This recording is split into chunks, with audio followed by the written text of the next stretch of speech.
to WriterDojo with your host, Steve Diamond. That's me.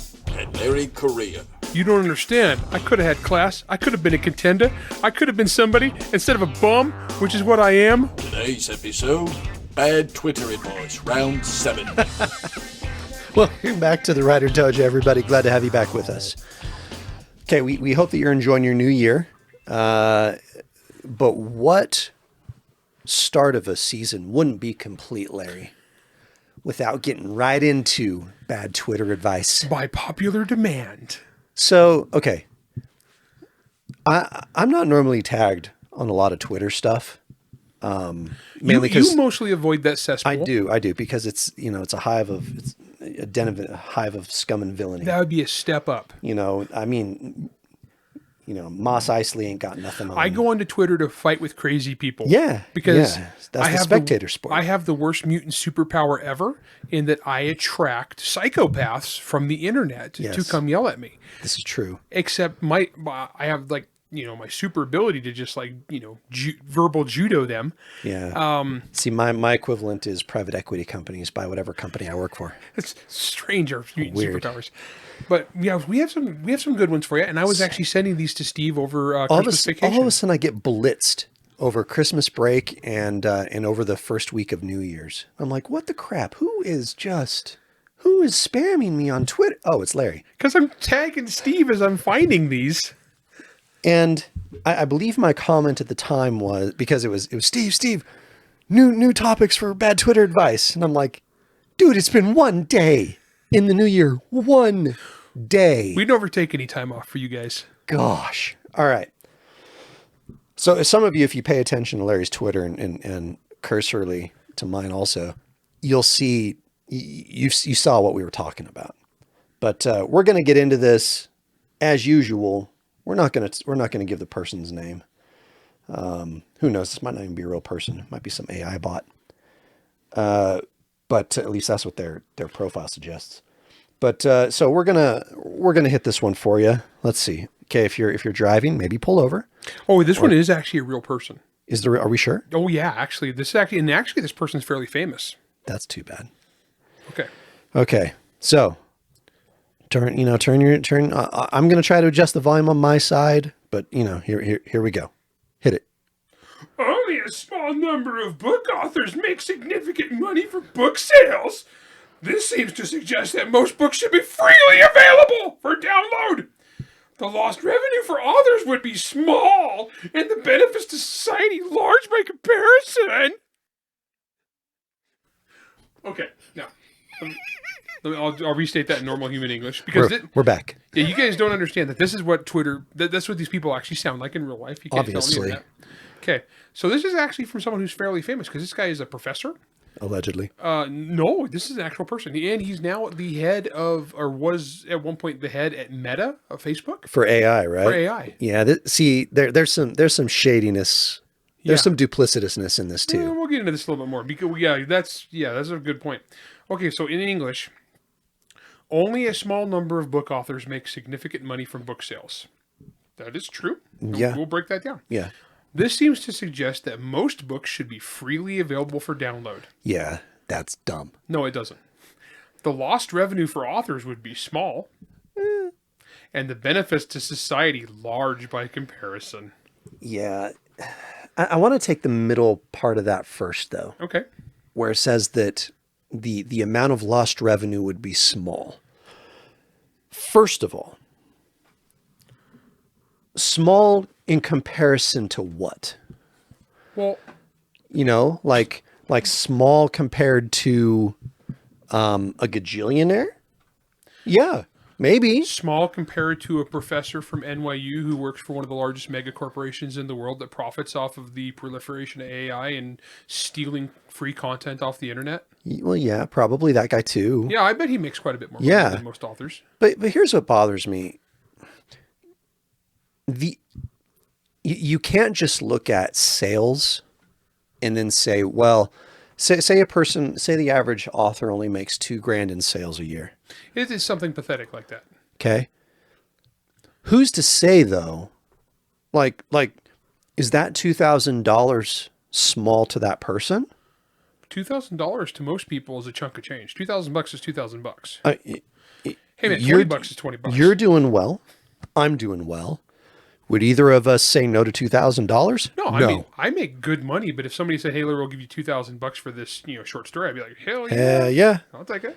Like, there's a sense of there's this hyper level of snootiness there.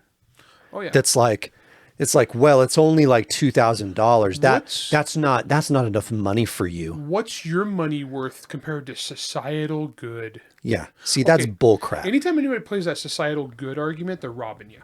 Yes. Because they're part of society and you're the guy footing the bill for their good time. Mm-hmm. So right out the gate, we know this guy is profoundly dishonest. All right. Then the other thing too is, guys, we've gone over the show how much money authors make. We've gone over the stats of it, and it's the bell curve. Okay. And the people over on the right end of the bell curve are people who make most of the money and sell most of the books. Here's the kicker, though. Most of us didn't start on the right side of the bell curve. Yeah. No.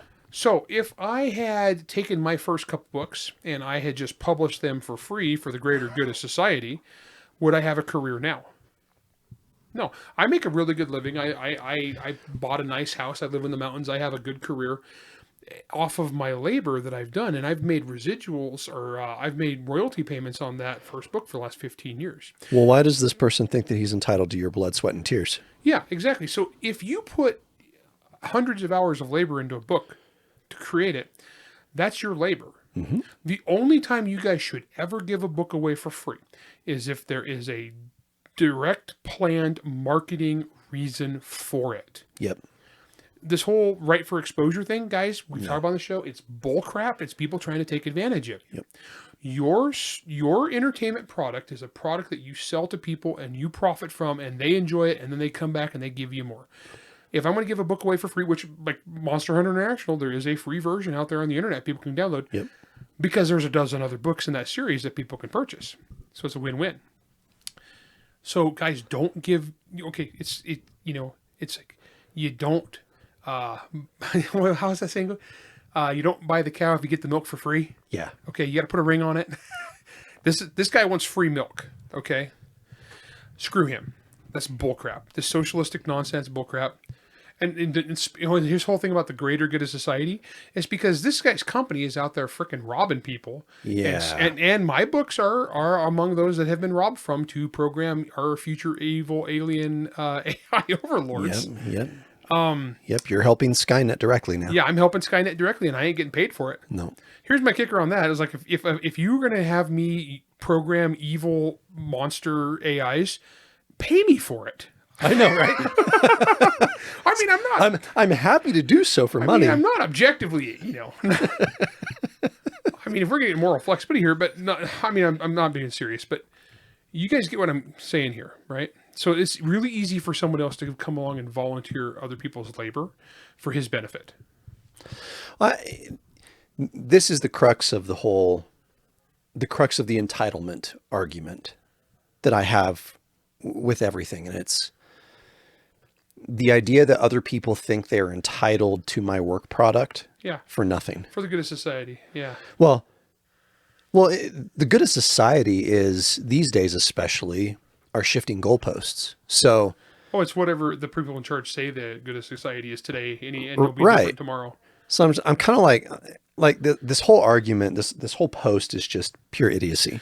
Yeah, and the guy doubled. I actually read through all of it, and the guy doubled down and clarified, and it just got worse. Yeah. I mean, I could read 20 tweets in that bad writing advice voice, but I'd lose my voice if I did it. Yeah, we don't want that yet. But the thing is, guys, like let's talk for a second about the actual making money here. Yep. Like, and we've had whole episodes about this. When you start out, you're not making much money until you build up a fan base that is consistently buying your products. And so, guys, your first couple years, you might only make $2,000 or $5,000 or $0 or $15. It all depends entirely upon how many people buy your stuff. Well, and again, some of this goes to one of our earliest episodes, which is hobby versus business. Yep. Some people, writing a story, publishing a book, whatever,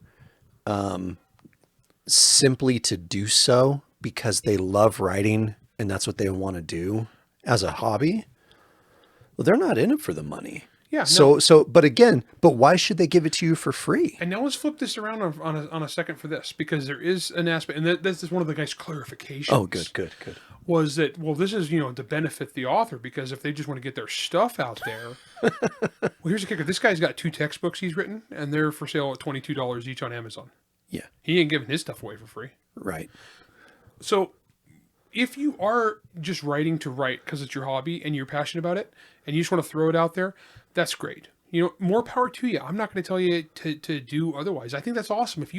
I've written a lot of free stuff on the internet just for kicks. And later on I made money off it when I turned it into actual books. Yep. I mean, you wrote online stuff too. That's how you sure learned did. to write. Yep. Nothing wrong with that, guys. That said, when you give something away for free, the value of it to the customer or to the audience is free. Yeah. And that's one of the problems with free books is people think, well, it's free. It's worth zero. It's worth zero. Yeah, it's worth exactly what you paid for it. Exactly. So that's one reason I like free samples for something that there is more of. Sure. It's like when you go to Costco, they don't give you the whole box of fish sticks. No. Oh, fish sticks. They give you. You're right. They give you a piece of fish stick. And Yeah. you're like, wow, that's a good fish stick. Yeah. And then you buy the box. Sure. Well, okay. Steve's not a fish guy. No, I do not like fish. So back in, I think this was late November, early December, Residue was on one of those BookBub featured deals for 99 cents. Yeah. How did that go for you? Went pretty well. Yeah, cool. Yeah. But the whole point of that, it wasn't to make money at 99 cents. It was to direct people to the sequel that was like $8.99. Yeah. So like a BookBub thing's actually pretty ingenious because they got this giant, mega huge mailing list and they're doing special discounted books. And if you're smart, it's connected to all these other things that people will get this book for 99 cents and Well, it needs to be. That's the whole point. You're not doing this to make money off that book or whatever. The whole point of it is to get people in at the ground floor for as cheap as possible because there's so much more building above it. Yep. And they say, wow, this Steve Diamond guy, he's a good writer. I like Steve Diamond. If I see Steve Diamond books, I'm going to check them out. Yeah. That's what it's all about. This year there happened to be, last year there happened to be 4 of those. So, they'll see Residue and they're like, oh, well, that's cool. Oh, Parasite. Well, that's a sequel. I'll get that. What else is you in? Well, there's these 2 Alicia Yoder books. Oh, that's cool. Oh, there's this book with Larry Correia. That's cool. Now, if you throw out, though, and this guy's like, just make your stuff for free, how many indie books are coming out every month now?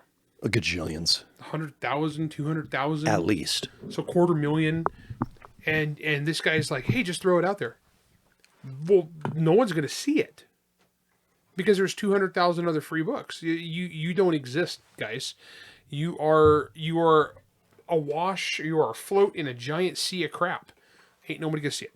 So be smart. Don't listen to this guy. This guy works for a giant evil mega corporation, and he's an academic. Well, and we talked in a sense. We talked a little bit about this too with Rothman when we were at 20 Books, and we were talking about the whole concept of getting onto like bestseller lists. And how there was like the co-op of people that would get together, like 20 authors or whatever it was. Yeah.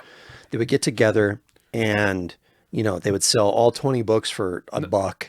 Yeah. So 99 cents, you get 20 books. Yeah. And of course, everybody and their dog is going to, even if they read it, even if they don't read it, they'll impulse buy it. I've had times where I've had a release at the same time, one of those, like an urban fantasy. Or Yeah. back before urban fantasy was rolled into paranormal. Right. And so back in those days, I would hit #1 in urban fantasy every time a book would come out. Now we're with paranormal. That's way bigger, so they crush me. But I'd have a book coming out. One time I came out and I was only #2, and I was like, what the heck is #1? And I look, and it's 20 books for 99 cents. And some of the authors were actually fairly well known. Like you'd heard of of the 20, you'd heard of like 10 of them, And I was like, well, no wonder I'm losing because it doesn't matter. You are not going to win against 20 books for $1. Well, the sad thing is it's my $25 hardcover or my $8.99 ebook versus 20 books for $1. Yeah. And so I'm at #2 and I'm like, I'm tempted to buy that even though I'm never going to read it. I'm like, well, that's a great deal. Well, and the thing that Rothman pointed out, which was a really good point, And that's that when you see that collection, you get it. In general, maybe you bought it because the 17th book in there is like your favorite author. You're like, sweet. But a lot of these people, they're going to buy it. They're probably going to front load like the best-selling author of that up front just for analytical purposes, because that's the way Amazon works. And, they'll read that book. Maybe it's good. Maybe they start reading the second book. Maybe it's not quite as good. So maybe they read the third book, and maybe it's not great at all. The chances of you getting to book 20, But so think about this. This is just one listing of 20 books that's out there. But how many other books are coming out? Books, novellas, short stories, the churn and burn dudes and gals that are out there that are just flooding the market. All that stuff just hitting and hitting and hitting. And it's like, yeah, go ahead and release your book for free and see exactly how well you do. Nothing. That's for the greater good. But here's the thing. But think about it this way. What happens, Larry? What if it does take off? What if your free book goes out there? It's free. And it sells $1 million. Here's a simple math question for everybody. What's 1 million times 0? 0. Yeah. That's how much money you got off of that. 1 million people downloaded my free book, and I don't have anything else to sell it because all my books are free. Go ahead, listen to a college professor. Yeah. Who's, not listing his stuff for free. Yeah. Don't listen to internet people. Oh, I hate these. So again, this was day 1, Larry. Oh, it gets worse. Day 1 in the freaking year. Ugh. I sent Steve like 3 of these. Okay. All right. Okay. We'll survive. That one was a little long because we had to talk about some business stuff, but the other ones will go. Yeah, we have 2. One is actually kind of a piggyback on this. And one we had decided to spin off into our own episode. Yeah. So, all right. We're going to take a quick break, and we'll come back and we'll get into more yuckiness. Yay! A demon out of myth has appeared in a torrent of fire and blood. Alongside his allies in the Ben-Regesh Detective Agency, Caleb Mastiff is determined to bring it down, no matter the cost. Their mission will take them from car chases with magically enhanced slavers to fistfights with terrorists atop trains ascending into the sky. From death matches with cultists in ancient ruins to bone-chilling encounters with monstrous abominations.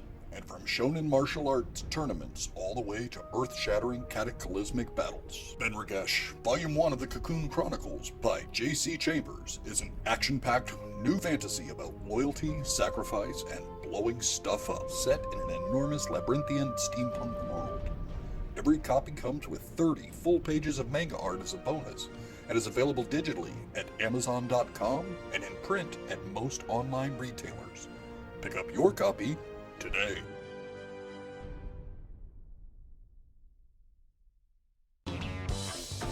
All right, everybody, welcome back.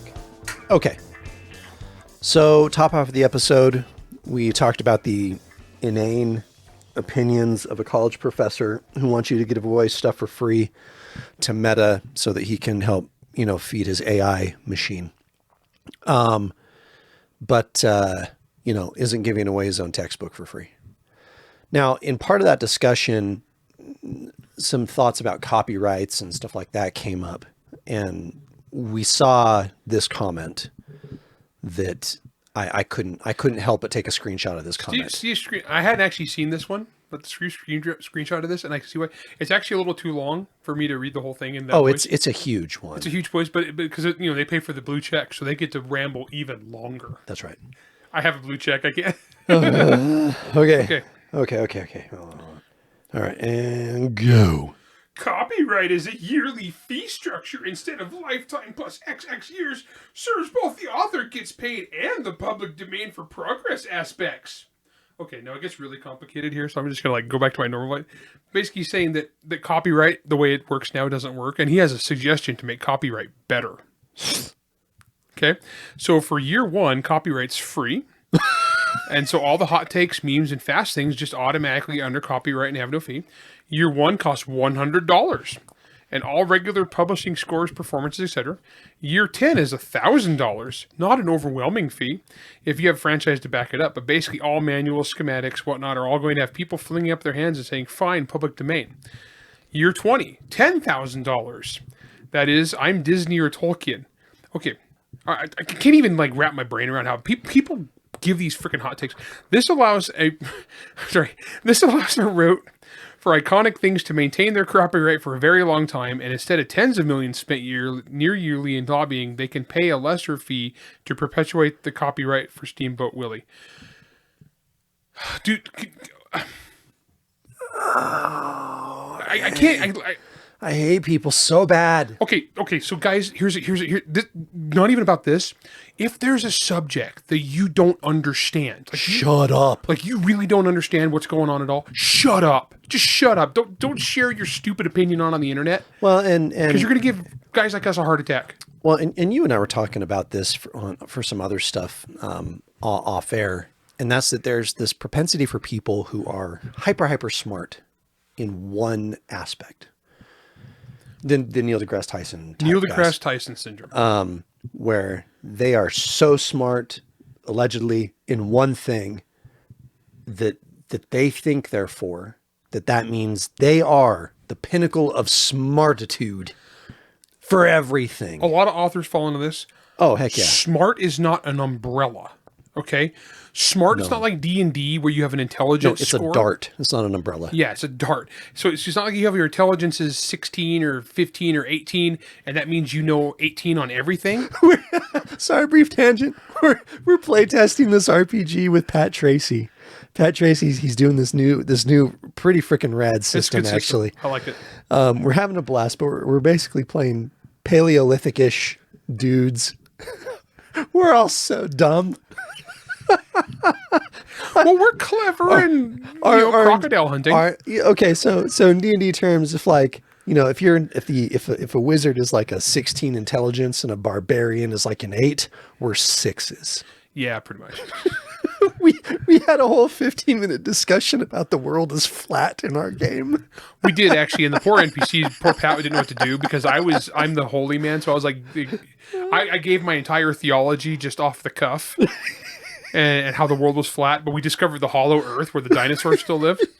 And so I was explaining how that was actually like a sandwich in the middle. Yeah. And you know, yeah. We are on the bottom of the earth. Anyway, point is that's about how intelligent these people are who are spouting nonsense about copyright law. Guys. Okay, so as far as for the purposes of this podcast for our writers and whatnot, this is horrible. This is a horrible idea because, guys, you want to copyright your products to protect it. These people there's this kind of kick right now. Your stuff is automatically copyrighted. Yeah, when you write it, it's your product. It's your IP. Now, if you want to go through the process for things like logos, designs, things of that nature, by all means do so. I mean, the WriterDojo logo is copyrighted. Yeah. Okay, and it's a process you have to go through for that. Yep. But guys, there's this movement right now to steal the intellectual property of everybody creative. And it's not just writers, but you see this everywhere. I see it all the time with cartoonists. Like cartoonists will do their cartoons and then people will take the cartoon, clip the author's or the artist's name off the bottom and then reshare it like it's theirs. Yeah. People are just selfish and greedy, and because of the internet, there's this attitude that like whatever you made is just mine because knowledge should be free. Because that's stupid bullcrap, and it's from lazy people who just want to steal. Yeah. Okay, so quit trying to steal from people, you lazy sacks of crap. Yeah, this is just silly to me. I'm looking at it again. I'm just like, okay. This allows for iconic things to maintain their copyright for a very long time, quotes. And instead of tens of millions spent in near yearly lobbying, that's not how they it can works. pay the lesser fee to perpetuate the copyright. Well, okay, for most people, there is no millions of dollars of lobbying for the vast overwhelming majority of people. There was no lobbying for Steamboat Willie. Yeah, I mean... Unless someone came and tried to steal it, then they sent a cease and desist and threatened to sue you into oblivion. Because it's Disney. Yeah. It's like oh my gosh. Okay, let's Let's go to the next one, because this one, like, there's not even Lord. really, there's no meat to the argument to even make fun of it. It just comes down to, once again, people trying to steal from others. Okay. So here's the next one. This one's hilarious. This one is absolutely I sent hilarious. Steve so many of these. Yeah, okay. In fact, this one is so bad that Mike Coopery, one of my co-authors, responds as, I mean, come on, guys, this has to be a troll, right? Okay. Here we go. Brace yourselves. If you think you don't have to go to college for writing and art, you should not be doing either. Okay. Guys, if you think you don't have to go to college for writing and art, you should not be doing either. Steve, what did you get your college degree in? Accounting. I got my degree in accounting. Yeah. Ironically, I actually went to college for illustration to start, and then saw that there was no money in it, so I switched to business. Okay, let's think about this, guys. Of the writers that we know, how many authors do we know, like successful professional working authors with careers? How many do you know with an English degree? Very few. I know Brandon, maybe. I think Brandon got an English degree. Yeah. Dan? I don't think his was an English degree. I thought his was an English Maybe degree. it was. I'll have to ask him. That's the only ones I could think of. Chuck? What was Chuck's? Because he's a teacher right now. Chuck might have been. I mean, we're kind of grasping at sorry. straws. We're saying, so Brandon Sanderson, Dan Wells, Chuck Gannon. I'm actually not sure about Chuck. I'm actually not sure about two of the three of those. Yeah, I'm not either. Kevin G. Anderson went back to college after he was a writer to get his MFA. Yeah, that's different. He wanted to teach college. Yeah. Because he has a whole MFA program that he right. teaches. Okay, so dead serious, guys. We know between us hundreds and hundreds of writers. Yeah. The ones that got a degree, like working professionals who got a degree in English, like went to college to be a writer, I would struggle to, I mean, if I went and made a list, maybe we could get enough to like count on our fingers. Some of the best artists I know. In fact, we know one of the most astounding sculptors in the world, I would say. Oh yeah. And yeah, definitely. Yeah. His degree is in like... Computer science? It's computer science. Yeah. Yeah. Business computer science. Yeah. And so, guys, it has nothing to do with it. No. And people ask me, all the time, well, should I go to college to learn to write? No. You should go to college and get an accounting degree or a business degree. Apparently. Or go to tech school and get your IT certifications. That'll definitely pay your bills faster than accounting did. Yeah, well, Good yeah, grief. my daughter dropped out of college and went to tech school because it took half the time, a tenth of the money, and she's now making the same amount of money as all the people who went to college, only she doesn't have any debt, doing the same programming. Good grief. On the same programs, same computers. Disgusting. We were laughing about that. It's so disgusting how far ahead she is compared to where we were at that age. She actually had scholarship offers. She was very smart. So she had scholarship offers to Ivy League Boston colleges. And she's like, ooh, I could go to an Ivy League school. And so she looked it up. Then you have to go to Boston. Huh? But then you got to go to Boston. Well, the first thing she looked, and she was like, it was like even after the awesome scholarship, it was like still $40,000 tuition. That was after the scholarship. And then she looks and she goes, oh, and she's like, I can't carry a gun in Boston, can I? He's like, nope. No. And she's like, oh, screw that. And so she went to college in Utah for a couple years, and then it was like, well, this is stupid. Yeah. And then she just went and dropped out, and now she's making like way more money. So it's dumb. Okay, so guys, the whole thing with college, really, guys, people have this weird prestige thing built up. But as far as actually like doing the job, it's got nothing to do with it. Writing is one of those career fields that it does not translate over to a degreed education whatsoever. No. None. Zilch. Courtney. Oh, Courtney got an English degree. Courtney has an English degree. Okay.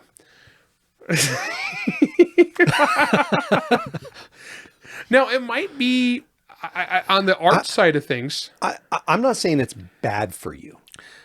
I'm not saying that at all. I will actually say that.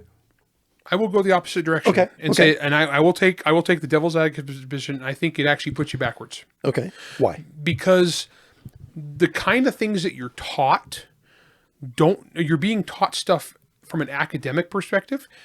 So I would say it hurts you from a commercial writing perspective. Sure. So if you want to be a commercial writer who like writes for a living and writes books, genre fiction, even nonfiction, whatever it may be, I think it actually puts you backwards. Okay. Because this is one of those who can't do teach kind of Sure. things. Most people who are teaching this stuff aren't successful writers. Yeah. I had one experience. I did teach a college creative writing class for Yeah, I a remember continuing that. education thing for a university. And it was hilarious because I taught it, and I taught, first thing I did is I was like, they're like, well, how much do you want to, we have to set the tuition charge, whatever. And I was like, cheap as you can go. I was like, let's make it free. I was like, we can't make it free. I was like, $1. what's the lowest number I can make it? And they're like, this. I was like, okay. I was like, I don't want to get paid. I'm just going to do this for fun. And for the semester class. And they're like, well, we have to pay you. And I was like, all right, fine. Pay me the minimum. I had some teachers at BYU like that. They just ended up taking the money they were paid and redonating it back to the school. Yeah, so I did this. I did take the money and actually bought a gun with it. Oh, good. I bought another CZ Evo with it. That's fair. It had some bells and whistles, pretty nice. So on principle, university wanted to give me money. I'm going to go buy a gun. So that's my principle for everything, right? So I teach this class, and it's funny because I only taught once. Yeah. And not only that, it was like actually the biggest continuing education class I'd ever had because we had online enrollment too. So I had the classroom was full. The biggest classroom I could get was totally full. And then we had people coming in on the internet. And so I taught this thing, and it was short and it was fun and I had a good time. I just did it for kicks. It's the same kind of stuff I talk about in the Writer Dojo. Mm-hmm. We got done, and at the end of the year, get the little cards where they fill them out and they do the survey. Mm-hmm. I think the reason they never asked me back was I had by far the highest reviews ever. And all the reviews were stuff like, wow, this was so much better than the actual university creative writing class. Oh my gosh, I learned so much more. Oh yeah. That other one was crapping. And they would just go off about how bad the other real official class taught by the professor, the tenured professor. The real professors. Yeah. But the thing is, the real professors don't write. No, they don't. They've published in a prestigious literary journal a few times. The thing about, guys, prestigious literary journals are read by 6 people, and that includes the editorial staff. 6 people around the globe. Yeah. Nobody reads them. But that's prestigious. No, it's only prestigious because it's an insular little circle jerk where you get back into that academic community. Now, there are some outliers to this. There's always outliers. There's always outliers to this. Like we've talked on the show before about Dave Wolverton. Yeah. Rest in peace. Dave was a great guy. Dave taught BYU's creative writing class for forever. And Dave came at it as a working professional author. I'm going to teach you guys business and how to actually do this and make a living at it. And then Brandon took over that class. Brandon took over. And Brandon was one of his students. Now, the thing is, most college creative writing classes, if they create a writer, it's because that person would have been a writer anyway. That's probably fair. Okay. Dave's created like 400 writers. Yeah, that's probably fair. Because see, here's my argument on that there is some potential good that can come out of these things. But it has less to do with the actual class and more to do with, I guess it has more to do with the individual. If you are, as an individual, are a pretty, let's call it like a free thinker for yourselves, you don't get tied down by rules and dogma, so to speak, then understanding what the supposed rules are within fiction in terms of structure and sentence and stuff like that. No, that basic and then, level and of then English, being yeah. able to take that and twist it to your own, narrative desires, I think is valuable. Yeah. Especially because like Chris Rocky, did Chris get an English degree? I don't know. He might have, actually. I don't know. I'll have to ask him. But Christopher's one of those dudes. But he's weird. But okay, he's the outlier though. He's an autodidactic genius. Christopher would go read a library. Because on one of his episodes, he was specifically talking about how he would go and he would study language and how it's put together with the express intent of understanding it so that he can use it to his benefit or break it to his benefit. And the dude's a master of it. And he's a freaking awesome at it. Yeah. He might actually have an English degree. He might. Maybe I'll text him. But, I think, like in all things, I think that there are ways in which you can pull good out of it to your own benefit. Now, largely though, going and getting an English degree to be a writer? Nah. Yeah. You'd be better off taking the money you spent on that tuition and going to Barnes & Noble Oh, yeah. and just buying a whole bunch of books and read them all. Well, I always heard this. This is how I always heard it. Said, well, if I want to be an author, what should I study in college? I think it was Steven Erickson that told me this. Said, okay, well, it might have even been Alistair Reynolds. I can't remember. I might have heard it from both, Let's actually. be one of those guys. I'm guessing history or anthropology. Yep. Anthropology Called it. for fantasy. Yep. Physics for science fiction. Oh man, if I was writing David Weber Space Battles, I definitely need to go back to college and take some physics classes. If I'm writing hard sci-fi, Yeah. I dang well better have a physics degree. Yeah, having some science knowledge, definitely huge. If I'm writing like fun giant mechs murdering each other in space because aliens are after them, I don't care. I don't write hard sci-fi. When I write sci-fi, I tend to write, It's character-centric space opera. yeah, it's character-centric. And so if I have hard science in the background, it's like not what the book is about. And I'll just extrapolate out a technology that sounds feasible. Yeah. I'm not going to, like if I write a car chase right now, I don't have to tell you how the internal combustion engine works. You That's know what I that mean? episode of Top Gear. Oh, yeah, where they're doing the car chase. And Jeremy's like, now wait, in reality, there's no feasible way in which this car could actually keep up with the BMW. So what we need to do, We have to turn off the traction control. So you hold down this button for 3 seconds, and then like holding it down. 1, 2, 3. there we go. So this is engaged. Now, as you see, The audience dies of boredom, and I actually love that episode because that is actually really illustrative. but and likewise, you can always tell when you're watching like broadcast television or TV that's on some of these paid channels or whatever. You can always tell when they've got the sponsorship from some car company. Okay, I love Burn Notice. Yeah. You were thinking that? Okay, Yeah. I love Burn Notice, but there was a season where everything was the Hyundai, right? And they even have a car chase. Wow, this Hyundai handles great. Yes. It's like, it was like, well, it's a good thing. Oh no, we don't have to worry about it. It's because this car has a rear backup camera that will show us exactly where the bad guys are going to be. See, look. Oh my gosh, I remember that season. How inane and I mean, look, I'm glad they got the sponsorship. Which But kept Bruce the show. Campbell leaned into it too, which just made it awesome. Bruce Campbell's always awesome. He's always awesome. But the point here is, gosh dang, like you do not need, just have fun writing, for crying out loud. Yeah.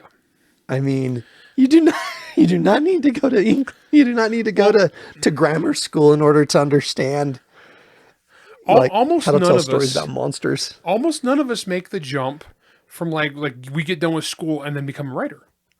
That is when we can go through counting on our fingers and literally count on one hand probably guys who got done with school and became writers. Chris, that jerk. Chris and Brandon.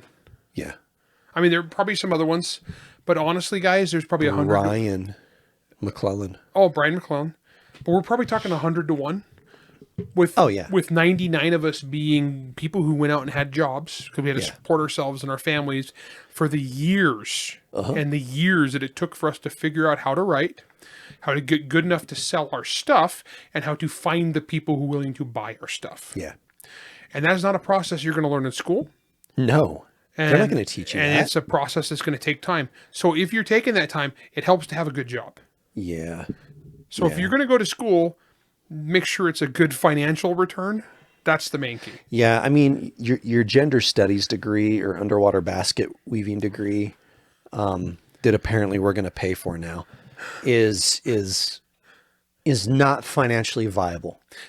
Part of it too is you're seeing this right now in our culture, and now we don't get into current events or news very often, but you're seeing right now in the culture with that whole Harvard plagiarism thing. Where right now, like the critic that brought that up, they're trying to dismiss his degree because it was only from Harvard continuing education, and how that's inferior because real Harvard men have little tiny mustaches. Yeah, it's like, shut up, dudes. Guys, so there is this academic prestige snoot thing in the literary community, but honestly, that crap don't matter. No, I mean, and we've seen so many times. Well, shoot, we saw this with one of the local conferences, LTUE, It used to be held at places like BYU and stuff like that, and then at UVU. But the writing departments largely frowned on it because it was geared towards speculative fiction. Oh yeah, that's inferior. We're inferior writers apparently because, you know, all 11 people that read their thesis on, you know, poetry or something, like, apparently that's not inferior, but, you know, the dude's selling millions and gajillions of books. You know what's They're inferior. You know what's really ironic is I've Jealousy. actually had several people who are like hardcore lit professors, including some very respected ones, read Son of the Black Sword and say that it's the best work of fantasy of our generation.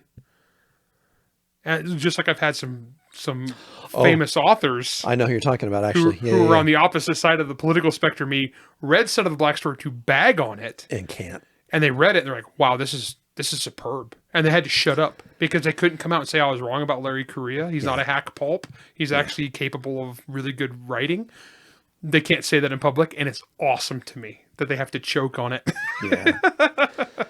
It's too bad. It really is too bad that some of those guys can't just come out and just be intellectually honest and say, you know what?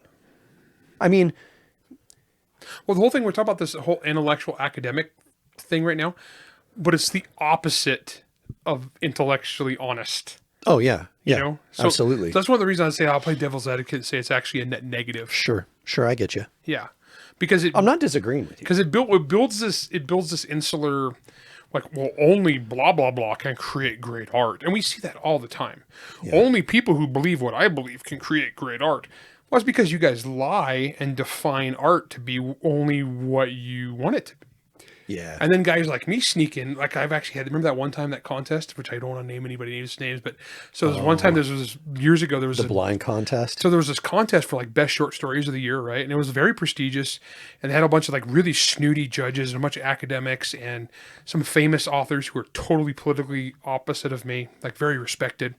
And The Great Sea Beast. It was back when I wrote Great Sea Beast, that story. Oh yeah. The retelling of our L5R session. Yes, it was actually a short story that I wrote based on one of our role-playing game sessions with the serial numbers taken off. Yeah. It was like one of the top. That was a good one. It was one of the top perceived ones, and it was blind judging. So the author, they didn't know who wrote the stories, and so all these prestigious people read it like, wow, this is brilliant. It was written by Larry Correia. Never mind. Never mind. So guys, honestly, this crap doesn't matter. Yeah, if the only people telling you that the English degree or whatever is the end all be all and is what determines the art degree, the English degree is what determines whether or not you can create said items. The only people telling you that are the ones that never could create it in the first place. Yeah, screw 'em. Screw 'em. Screw 'em. All right. That's all the time we have for you today. We'll see you on the next one. Writer Dojo is Steve Diamond and Larry Correia. Produced by Jack Wilder and Bear and Hare Studios. Theme song, Word Mercenaries by Craig Nibo. New episodes come out every Wednesday wherever you stream your content. If you enjoyed this podcast, you can help support us by going to anchor.fm/WriterDojo, by leaving a 5-star rating and review, and by helping to spread the word. To advertise on the Writer Dojo, email ads@writerdojo.com. All questions and comments can be emailed to questions@writerdojo.com. I have the worst mutant superpower ever in that I attract psychopaths from the internet to come yell at me.